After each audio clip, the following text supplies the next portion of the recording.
F16 មិនទាន់ទៅណាទេចៅឆ្លៀនពៀនបន្តប្រើ F16 ទម្លាក់គ្រាប់យ៉ាងសម្បើមរហូតដល់ទៅ40គ្រាប់ចូលក្នុងភូមិសាស្ត្រភូមិជោគជ័យនៅថ្ងៃទី26ធ្នូនេះ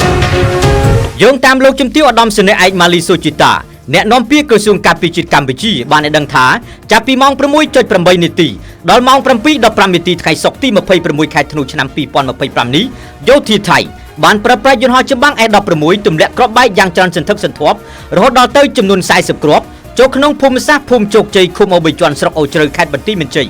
ដើម្បីបំភ្លេចបំផ្លាញនិងកំទេចលំនៅឋានរបស់ប្រជាពលរដ្ឋស៊ីវិលកម្ពុជាចោលយ៉ាងកម្រិតនិងអមនុស្សធម៌ដំសេនីយ៍ឯកម៉ាលីសូជីតាបានឲ្យដឹងទៀតថាចាប់ពីម៉ោង 9:59 នាទីដល់ម៉ោង 10:53 នាទីព្រឹកនេះយោធាថៃបានបន្តបាញ់ប្លង់កំភ្លើងប្រភេទ 155 មីលីម៉ែត្រសរុបចំនួន 6 គ្រាប់បន្ថែមទៀតចូលភូមិសាស្ត្រភូមិស្ទឹងបត់សង្កាត់ផ្សារកណ្ដាលក្រុងប៉ោយប៉ែតខេត្តបន្ទាយមានជ័យសកម្មភាពខាងលើជាការវាយប្រហារដ៏កម្រោលសាហាវព្រៃផ្សៃដោយមិនរើសគោលដៅរបស់យោធាថៃជាការរំលោភបំពានច្បាប់មនុស្សធម៌អន្តរជាតិយ៉ាងធ្ងន់ធ្ងរទោះជាយ៉ាងណាកងកម្លាំងរបស់កម្ពុជាបាននឹងបន្តតាមដានយ៉ាងយកចិត្តទុកដាក់និងប្រុងប្រយ័ត្នខ្ពស់ជានិច្ចក្នុងការបំពេញតួនាទីការពារបូរណភាពទឹកដីនិងប្រជាជនរបស់កម្ពុជាយ៉ាងម៉ឺងម៉ាត់បំផុតខ្ញុំតារាពី RTNews TV